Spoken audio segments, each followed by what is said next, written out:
जी हाँ छात्रों, तो फाइनली कक्षा 9वीं वार्षिक परीक्षा 2025-26 विषय हिंदी 6 मार्च का असली वाला पेपर लेकर आ चुके हैं, वो भी पूरे सॉल्यूशन के साथ। तो बच्चों आपको बिल्कुल भी टेंशन नहीं लेना है। यदि आप इस वीडियो को शुरू से लेकर लास्ट तक वॉच करते हैं तो 100% गारंटी है कि आपके इस बार हिंदी में 75 में 75 नंबर बच्चों आने वाले हैं। आपका एक भी नंबर कहीं पास कटने वाला नहीं है। तो चलिए बच्चों, मेरा टाइम वेस्ट किया, सबसे पहले आप देख लीजिए पेपर का फ्रंट पेज आपका कुछ इस टाइप का होने वाला है। एंड जो क्वेश्चन है बच्चों उसके अगले पेज से दिए गए हैं। तो यहाँ पे देखिए बच्चों, सबसे पहले दिया गया हमारे सामने प्रश्न क्रमांक 1, निम्नलिखित प्रश्नों में से सही विकल्प का चयन कर लिखिए।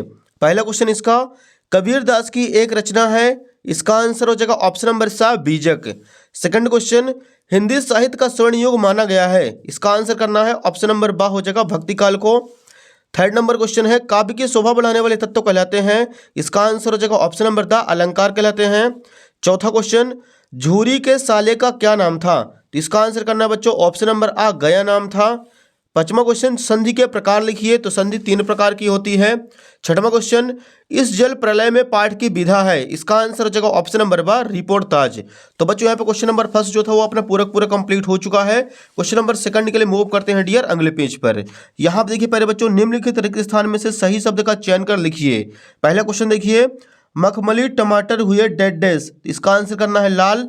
दूसरा है रस के 10 प्रकार होते हैं। तीसरा क्वेश्चन, महाकाव्य में जीवन का संपूर्ण चित्रण होता है। चौथा, फोटो में प्रेमचंद के साथ उनकी पत्नी भी हैं। पांचवा क्वेश्चन, सदाचार का विलोम दुराचार होता है। और छठवां क्वेश्चन, मेरे नाना पक्के साहेब माने जाते हैं। तो बच्चों यहाँ पे क्वेश्चन नंबर जो दूसरा है वो भी अपना खाली स्थान पूरा कंप्लीट हो चुका है। वैसे भी आप लोगों से बहुत सारे आंसर बनते होंगे, आप फटाफट वीडियो को शेयर करते चलिए। नेक्स्ट देखिए प्रश्न 3, निम्नलिखित जोड़ियों का सही मिलान कर लिखिए। एक साइड है आ और दूसरे साइड है स्तंभ बा। पहला क्वेश्चन देखिए बच्चों, माखनलाल चतुर्वेदी, तो इसका आंसर करेंगे एक भारतीय आत्मा। दूसरा है रस के अंग 4 होते हैं। तीसरा है ल्यासा की और राहुल शंकरात्यायन की रचना है। चौथा है महादेवी वर्मा, इनकी रचना है नीरजा निहार रश्मि। पांचवा प्रश्न, रात का तत्सम रात्रि होता है। और छठवां है रीढ़ की हड्डी, श्री जगदीश चंद्र माथुर द्वारा लिखी गई है। तो बच्चों यहाँ पे क्वेश्चन नंबर जो तीसरा था सही जोड़ी वो भी अपना कंप्लीट हो चुका है, इसका भी आप लोग स्क्रीनशॉट ले लीजिए।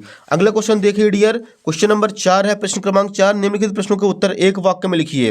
पहला क्वेश्चन है, मानसरोवर से कवि का क्या आशय है, तो इसका आंसर लिखना है मनु रूपी पवित्र सरोवर जिसमें मनुष्य को स्वच्छ विचार रूपी जल भरा है, मानसरोवर कहलाता है। सेकंड क्वेश्चन, कविता के शाब्दिक अनुशासन का नाम क्या है, तो इसका आंसर हो जाएगा छंद नाम है। तीसरा क्वेश्चन, साहित्यिक पुरखे किसे कहा गया है, तो इसका आंसर हो जाएगा साहित्यिक पुरखे मुंशी प्रेमचंद्र को कहा गया है। चौथा क्वेश्चन, वल शब्द में वान प्रत्यय लगाने से कौन सा शब्द बनेगा, इसका आंसर हो जाएगा वलवान। पांचवा है लोक में प्रचलित उक्ति क्या कहलाती है, तो इसका आंसर करेंगे लोकोक्ति कहलाती है। छठवां क्वेश्चन है, पाठ में बाढ़ के पानी को क्या कहा गया है, तो इसका आंसर हो जाएगा प्रलय का जल कहा गया है। तो पहले बच्चों यहाँ पे क्वेश्चन नंबर चौथा जो था वो भी अपना पूरा कंप्लीट हो चुका है, इसका भी आप लोग फटाक से स्क्रीनशॉट ले लीजिए। क्वेश्चन नंबर 5वें के लिए मूव करते हैं डियर अगले पेज पर। यहाँ पे देखिए बच्चों, प्रश्न क्रमांक 5 है, निम्नलिखित कथनों में से सत्य अथवा असत्य कथन छांट कर लिखिए। पहला क्वेश्चन है, जैसी सूफी काव्य परंपरा के कवि हैं, तो ये हो जाएगा सत्य। सेकंड नंबर है, उपमा अलंकार में उप का अर्थ समीप होता है, ये भी हो जाएगा सत्य। तीसरा है, हुजूम का अर्थ जनसमूह नहीं है, ये हो जाएगा असत्य। चौथा क्वेश्चन, शब्द के आगे जुड़ने वाले शब्दांश उपसर्ग कहलाते हैं, ये हो जाएगा सत्य। पांचवा है, नानी के मन में देश के प्रति आज़ादी का जुनून था, ये हो जाएगा सत्य। छठवां है, राम स्वरूप दकियानुखी खिलातों के थे, ये हो जाएगा असत्य। तो बच्चों यहाँ पे क्वेश्चन नंबर 5वां भी अपना सारा का सारा कंप्लीट हो चुका है, जो कि सत्य थे। इसका भी आप लोग फटाफट स्क्रीनशॉट ले लीजिए। फिर से आप लोग इसका आंसर देख लीजिए, तीसरा और छठवां आपको करना असत्य, बाकी सारे के सारे बच्चों आपको करने हैं सत्य। नेक्स्ट देखिए यहाँ पे अति लघु उत्तरीय क्वेश्चन स्टार्ट हो रहे हैं। अब क्वेश्चन नंबर 6वां है, पद्य साहित्य के इतिहास को कितने कालों में बांटा गया है, नाम लिखिए। ये रहा बच्चों उत्तर क्रमांक 6, आपको लिख देना यहाँ पे। हिंदी पद्य साहित्य के इतिहास को 4 कालों में बांटा गया है। पहला आदिकाल वीरगाथा काल, दूसरा है प्रारंभिक मध्यकाल भक्ति काल, तीसरा है उत्तर मध्यकाल रीतिकाल और चौथा है आधुनिक काल। ये हो जाएगा डियर क्वेश्चन नंबर 6 का राइट आंसर। क्वेश्चन नंबर 7वां देखिए, कबीर रसखान के भाव सौंदर्य की कोई 2 विशेषताएं लिखिए। तो यहाँ पे लिखना है उत्तर क्रमांक 7, कबीर रसखान के काव्य की 2 विशेषताएं निम्न हैं। पहला, रसखान के लेखन में कोई आडंबर नहीं था। दूसरा, रसखान की भाषा सरल, सुबोध और आसानी से समझने वाली थी। ये हो जाएगा प्यारे बच्चों क्वेश्चन नंबर 7 का राइट आंसर। अगला देखिए डियर, क्वेश्चन नंबर 8वां है, कवित्री को घर जाने की चाय से क्या तात्पर्य है। ये रहा बच्चों उत्तर क्रमांक 8 का राइट आंसर। कवित्री का घर जाने की चाय से तात्पर्य है प्रभु से मिलाप, इस भवसागर से मुक्त होकर अपने प्रभु की शरण में जाना है। कवित्री परमात्मा की शरण को ही अपना वास्तविक घर मानती है। वे कहती है कि उनकी सारी उम्र बीत गई, उन्होंने प्रभु से मिलने का कोई प्रयास नहीं किया, उम्र बढ़ती जा रही है, वह मृत्यु नजदीक आ रही है। ये हो जाएगा बच्चों क्वेश्चन नंबर 8 में का राइट आंसर। इसका भी आप लोग स्क्रीनशॉट फटाफट ले लीजिए। नेक्स्ट देखिए पहले बच्चों क्वेश्चन नंबर 9वां है, माखनलाल चतुर्वेदी को कोयल से ईर्ष्या क्यों हो रही है। तो यहाँ पर लिखना बच्चों 9वें का आंसर, माखनलाल चतुर्वेदी को कोयल से ईर्ष्या का मुख्य कारण उसकी स्वतंत्रता से है। कवि को अंग्रेजों द्वारा काल कोठरी में बंद कर दिया गया है, जबकि कोयल स्वतंत्रता में आकाश में उड़ रही है, जिसे देखकर कवि को उससे ईर्ष्या हो रही है। तो हो जाएगा डियर क्वेश्चन नंबर 9 भी अपना कंप्लीट। क्वेश्चन नंबर 10वां देखिए, काव्य किसे कहते हैं, उसके भेदों के नाम लिखिए। तो यहाँ पर लिखना 10वें का आंसर, काव्य आचार्य विश्वनाथ के अनुसार रसात्मक वाक्यम काव्यम अर्थात रसयुक्त वाक्य ही काव्य है। काव्य के 2 भेद होते हैं, पहला हो जाएगा दृश्य काव्य, दूसरा हो जाएगा श्रव्य काव्य। ये हो जाएगा बच्चों question number 10 complete. Question number 11 देखिए पहले बच्चों, रस के प्रकार एवं उनके स्थायी भाव लिखिए। अथवा दिया गया है, छंद किसे कहते हैं, छंद के प्रकारों के नाम लिखिए। ये रहा बच्चों क्वेश्चन नंबर 11 का राइट आंसर। छंद जिस रचना में अक्षरों एवं मात्राओं की संख्या निश्चित हो तथा यति गति लय एवं तुक आदि का ख्याल रखा जाए उसे छंद कहा जाता है। छंद के 2 प्रकार होते हैं, पहला हो जाएगा वर्णिक छंद, दूसरा हो जाएगा मात्रिक छंद। ये हो जाएगा बच्चों क्वेश्चन नंबर 11 का अथवा कंप्लीट। क्वेश्चन नंबर 12 के लिए बच्चों मूव करते हैं अगले पेज पर। यहाँ पे देखिए पहले बच्चों क्वेश्चन नंबर 12 है, गद्य की प्रमुख विधाओं के नाम लिखिए। ये रहा बच्चों क्वेश्चन नंबर 12 का राइट आंसर। गद्य की प्रमुख विधाएं निम्न है, निबंध, कहानी, उपन्यास, नाटक, आलोचना, रेखाचित्र, संस्मरण, जीवनी, आत्मकथा, यात्रा संस्मरण आदि, ये सारी की सारी गद्य की विधाएं होती हैं। क्वेश्चन नंबर 13 है, प्रेमचंद के साहित्य की कोई 2 विशेषताएं लिखिए। तो यहाँ पर लिखना उत्तर क्रमांक 13, प्रेमचंद के साहित्य की 2 विशेषताएं निम्न हैं। पहला पॉइंट लिखना है, प्रेमचंद की रचनाओं में जनसाधारण की भावनाओं, परिस्थितियों और समस्याओं का मार्मिक चित्रण किया गया है। दूसरा पॉइंट लिखना है, प्रेमचंद की रचनाओं में सरल भाषा का प्रयोग किया गया है। ये हो जाएगा डियर क्वेश्चन नंबर 13 भी अपने कंप्लीट। क्वेश्चन नंबर 14 देखिए, कांजी हाउस में कैद पशुओं की हाजिरी क्यों ली जाती थी।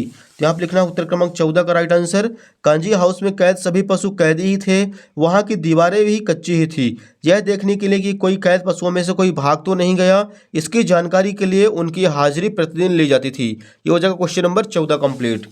अगला देखिए बच्चों क्वेश्चन नंबर 15 है, महादेवी वर्मा उर्दू फारसी क्यों नहीं सीख पाई। ये रहा बच्चों 15 का राइट आंसर। महादेवी वर्मा उर्दू फारसी नहीं सीख पाए क्योंकि उन्हें इन भाषाओं में कोई रुचि नहीं थी। इसके अलावा उनके घर में उर्दू फारसी भाषा का कोई माहौल नहीं था। ये हो जाएगा बच्चों प्रश्न क्रमांक 15 भी कंप्लीट। प्रश्न 16 देखिए, समाज के प्रकार बताते हुए उनके नाम लिखिए। तो यहाँ पर लिखना है, समाज 6 प्रकार के होते हैं, तत्पुरुष समास, कर्मधारय समास, द्विगु समास, द्वंद्व समास, बहुब्रीहि समास और अव्ययी भाव समास। तो ये हो जाएगा क्वेश्चन नंबर 16 भी कंप्लीट। क्वेश्चन नंबर 17 देखिए पहले बच्चों, गोलंबर के पास जनसंपर्क की गाड़ी क्या ऐलान कर रही थी। तो यहाँ पे लिखेंगे 17 का आंसर, गोलंबर के पास जनसंपर्क की गाड़ी बाढ़ के पानी के विषय में घोषणा कर रही थी। जनसंपर्क विभाग की घोषणा के अनुसार बाढ़ का पानी रात के 12 बजे तक लोहानीपुर, कंकड़बाग और राजेंद्र नगर में घुस जाएगा, यह घोषणा ऐलान कर रही थी। ये हो जाएगा क्वेश्चन नंबर 17 भी कंप्लीट। क्वेश्चन नंबर 18 देखिए बच्चों, निम्नलिखित काव्यांश का संदर्भ प्रसंग सहित भावार्थ लिखिए। तो यहाँ पे संदर्भ प्रसंग व्याख्या लिखनी है। तो ये लीजिए बच्चों, आपको सबसे पहले लिखना है, संकेत ऊंचे कुल का डैश करके निंदा सोही संदर्भ में प्रस्तुत पद्यांश हमारी पाठ्य पुस्तक क्षितिज भाग 1 के ऊंचे कुल नामक शीर्षक से अवतरित है, जिसके रचयिता कबीरदास जी हैं। प्रसंग में लिखना है, प्रस्तुत पद्यांश में ऊंचे कुल में जन्म लेने की अपेक्षा उच्च कर्मों को प्रेरित करने को कहा गया है। अब व्याख्या पूरा पढ़ लीजिएगा। विशेष आपको लास्ट में लिख देना है, इनकी भाषा सरल सुबोध है और इनके पदों में दोहा छंद का प्रयोग किया गया है। तो ये हो जाएगा dear question number 18 complete. Question number 19 के लिए मूव करते हैं डियर अगले पेज पर। यहाँ पे देखिए पहले बच्चों क्वेश्चन नंबर 19 हमारे सामने है, निम्नलिखित गद्यांश की संदर्भ प्रसंग सहित व्याख्या लिखिए। तो यहाँ पे भी संदर्भ प्रसंग की व्याख्या लिखना है। तो सबसे पहले आपको लिखना है, संकेत दोनों बैलों का डैश करके आंखें न उठाई। संदर्भ में लिखेंगे, प्रस्तुत गद्यांश हमारी पाठ्य पुस्तक क्षितिज भाग 1 के 2 बैलों की कथा नामक पाठ से लिया गया है, जिसके लेखक प्रेमचंद हैं। प्रसंग में लिखना है, प्रस्तुत गद्यांश में लेखक ने आत्मसमर्पण और समर्थन की महत्वपूर्णता को साझा किया है। व्याख्या आप पढ़ लीजिएगा और लास्ट में आपको विशेष लिख देना है, शुद्ध साहित्यिक हिंदी खड़ी बोली का प्रयोग किया गया है, मुहावरे तथा लोकोक्तियों का प्रयोग किया गया है। अगले क्वेश्चन देखिए पहले बच्चों 20 नंबर है, पानी का महत्व विषय पर एक अनुच्छेद लिखिए। ये रहा बच्चों उत्तर क्रमांक 20 का राइट आंसर, पानी का महत्व। तो आप लिख सकते हैं, कहते हैं कि जल ही जीवन है, जल के बिना धरती पर मानव के जीवन की कल्पना भी नहीं की जा सकती। तो आप इसको पूरा का पूरा पढ़ लीजिए बच्चों, पानी के महत्व के बारे में पूरा का पूरा समझाया गया है। तो भी आप लोगों से बन जाएगा उत्तर क्रमांक 20 भी कंप्लीट। नेक्स्ट देखिए बच्चों क्वेश्चन नंबर 21 है, निम्नलिखित अपठित गद्यांश को पढ़कर नीचे दिए गए प्रश्नों के उत्तर लिखिए। तो गद्यांश दिया गया है, इसके क्वेश्चन अगले पेज पर है। पहला है उपयुक्त गद्यांश का उचित शीर्षक लिखिए। तो इसका आंसर हो जाएगा लोक संस्कृति। अगला है बच्चों लोकगीत किसका दर्पण होते हैं। तो इसका आंसर हो जाएगा बच्चों लोक जीवन। तो यहाँ पे आपको लिख देना है लोकगीत जो है वो लोक जीवन का दर्पण होते हैं। तो यहाँ पे क्वेश्चन नंबर सेकंड भी कंप्लीट। क्वेश्चन नंबर 22 देखिए बच्चों, स्थानांतरण प्रमाण पत्र टीसी प्राप्त करने हेतु अपने विद्यालय के प्रचार को एक आवेदन पत्र लिखिए। तो बच्चों यहाँ पे टीसी यानी स्थानांतरण प्रमाण पत्र के लिए हमें आवेदन पत्र लिखना है। तो ये आप लोगों से बन जाएगा। अगले क्वेश्चन देखिए बच्चों, लास्ट क्वेश्चन नंबर 23 है, निम्नलिखित विषयों में से किसी एक विषय पर रूपरेखा सहित सारगर्भित निबंध लिखिए। पहला है विद्यार्थी जीवन में अनुशासन, दूसरा पुस्तकालय, तीसरा पर्यावरण प्रदूषण, चौथा जीवन में खेलों का महत्व और पांचवा मेरी प्रिय पुस्तक। तो बच्चों आप लोग यहाँ पे पर्यावरण प्रदूषण जो है इसके बारे में पूरा सॉल्यूशन इसका कंप्लीट कर लीजिएगा। वैसे भी आप लोग बना के लिखेंगे तो 100% गारंटी है कि आपको निबंध में फुल नंबर मिलेंगे। तो बच्चों उम्मीद है कि आपको पूरा क्वेश्चन पेपर समझ में आ गया होगा। फटाफट वीडियो को लाइक कर दीजिए, चैनल को सब्सक्राइब कर लीजिए और वीडियो को ज़्यादा से ज़्यादा बच्चों को भी शेयर कर दीजिए, क्योंकि बच्चों जो इसका सॉल्यूशन है, सॉल्यूशन बनाने में बहुत मेहनत लगती है बच्चों। 4-4 5-5 घंटे इसका सॉल्यूशन बनाने में लग जाता है बच्चों। तो फटाफट वीडियो को ज़्यादा से ज़्यादा बच्चों को भी शेयर कर दीजिए, वीडियो को लाइक कर दीजिए। धन्यवाद।